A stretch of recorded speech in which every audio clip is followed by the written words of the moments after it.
Angélique Delinx, bonjour. Bonjour Cédric. On va parler de placement et de vin.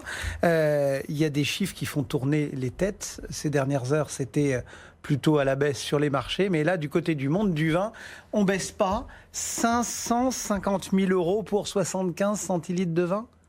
Oui, absolument.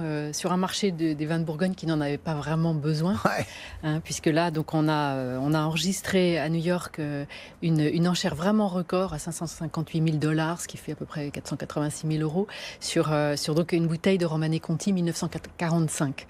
On avait un précédent. Année particulière, cru particulier. Année particulière bon, parce que produite uniquement à 600 bouteilles avant l'arrachage des vignes pour cause de phylloxéra. Donc on parle vraiment d'une grande rareté. Et pour prendre un point de comparaison, on avait vu une bouteille similaire, également Romanée Conti 1945, se vendre en 2011 à Genève. Et elle avait atteint 87 815. C'est-à-dire que son prix a été multiplié par 5,5 depuis, en 7 ans. Bon.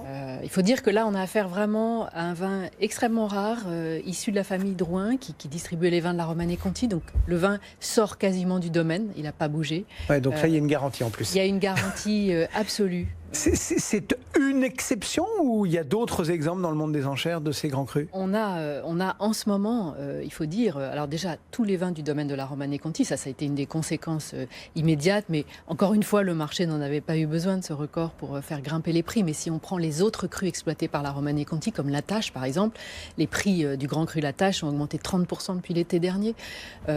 Échezeaux, Grand Échezeaux, pareil. Si on prend aussi un vin qui a un nom tellement romantique, ce Chambol-Musigny, Les Amoureuses de Roumier, le 1999 atteint 4 864 € aux enchères il y a quelques jours. Les vins du domaine Leroy aussi. Donc on a vraiment un marché en quête de grande rareté qui est prêt à mettre des prix complètement déconnectés. Tous ces noms, on est en Bourgogne, pourtant le 2018 est abondant, ça va avoir un impact, va y avoir... Oui, alors ce qui est intéressant, c'est que le 2018 est annoncé effectivement comme un très beau millésime, notamment pour les rouges, denses, de très belle extraction, avec des blancs aussi d'une belle fraîcheur, mais surtout c'est le deuxième millésime consécutif dans lequel on a des volumes importants. Et ça, Louis-Fabrice Latour, qui dirige l'interprofession des vins de Bourgogne, vraiment appelle de ses voeux une accalmie des prix sur les vins de Bourgogne, notamment dans la perspective de la vente des hospices de Beaune, avec ce leitmotiv qui est de garder dans le spectre du marché des vins de Bourgogne des amateurs particuliers, et pas uniquement... Pas ceux qui peuvent mettre 550 000 voilà. €, c'est ça. Est-ce que vous recommandez d'acheter justement du 2018 pour essayer de jouer quand même les prix ? Alors, une belle année comme 2018, grande année de garde, oui, notamment pour ceux pour qui ce sont des années importantes, des années anniversaires. Maintenant, il va falloir regarder les prix. Tout va être là. Ça va être quelle va être la sagesse des producteurs qui, pour certains, commencent à être lassés de voir sur le marché secondaire le prix de leur vin s'envoler. Oui, c'est ça aussi. Vous suivez quand même très particulièrement chez Ideal Wine ces enchères. Il n'y a que la Bourgogne qui flambe, entre guillemets, ou tout le monde est à peu près... Alors déjà, il faut se garder aussi d'une chose, c'est l'arbre qui cache la forêt. Même en Bourgogne, vous avez le top 10 des grands domaines de la Côte de Nuit qui sont vraiment avidement recherchés par le monde entier, et tout particulièrement par l'Asie. Mais même en Bourgogne, vous avez des producteurs dont les prix commencent à plafonner. Alors, certes, les amateurs commencent à les regarder dans les autres régions. Mais dans ces autres régions aussi, les grandes locomotives que sont, par exemple, la Grange des Pères en Languedoc, le Clos Rougeard, tellement prisé ces derniers temps dans la vallée de la Loire, ou même le domaine Auvernois dans le Jura, tous ces domaines commencent à plafonner. Ils ont atteint des sommets, il faut dire, en termes de prix.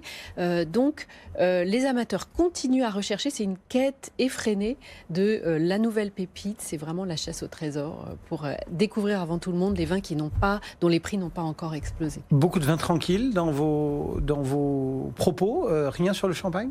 Alors le champagne est au cœur de l'actualité en ce moment. Déjà, année d'anthologie pour la récolte champenoise 2018. Vraiment très très très très belle. Beaucoup de maisons s'interrogent et se disent que peut-être ça va être une année qui va permettre de millésimer la cuvée, contrairement à ce qu'on appelle les bruts sans année, qui sont issus d'un assemblage de plusieurs années, qui visent à gommer l'effet millésime pour préserver le style de la maison. Donc là, très beau millésime. Et puis c'est aussi la saison à l'approche de la fin de l'année où on voit éclore et sortir sur le marché les nouvelles cuvées millésimées des grandes Des cuvées maisons. spéciales, quoi. Alors presque. aussi bien les très grandes maisons comme Ruinart que des maisons plus confidentielles ou plus pointues comme Bollinger ou également Philippona. Par exemple. Ces cuvées-là, ce sont de bons supports de placement ou pas? Alors, ce sont des supports de placement, tout dépend justement de l'aspect confidentiel de la maison. Sur des très grandes maisons comme Dom Pérignon, dont on voit sur le marché les vins s'apprécier, ce sont surtout par exemple, les millésimes des années 60, 70 qui sont recherchés. Donc, c'est vraiment un placement de long terme. Mais si on prend par exemple la cuvée Cristal de la maison Roderer, aujourd'hui, elle est âprement recherchée sur des millésimes très récents. Parce que on a un chef de cave formidable qui fait des miracles sur les derniers millésimes, je pense à 2002 ou même 2008, qui s'est arraché dans nos ventes récemment, même si 90 reste quand même une très belle valeur de référence pour Cristal.